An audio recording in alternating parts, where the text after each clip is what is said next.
ئەمڕۆ بە خۆشحاڵیەوە لە قوتابخانەی سورکیە و خولێکمان کردوێتەوە بۆ مامۆستایانی پەروەردەی ڕۆژهەڵات زمانی کوردی لەسەر جواننووسی و شێوازەکانی نووسینی مامۆستایان لەسەر تەختە و ناوەندەکانی خوێندنە.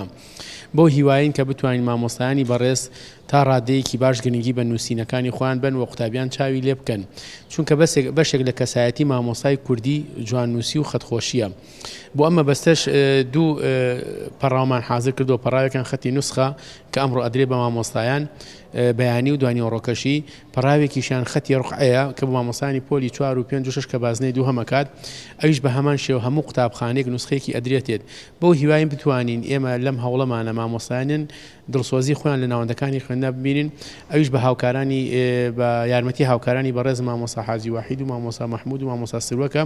چەند سەرپەرشتیارێکین لە پەروەردەی ڕۆژهەڵات زمانی کوردی ئەم هەوڵەمان داوە بۆ هیوای هەموو لایەک سوودی لێم ببینن.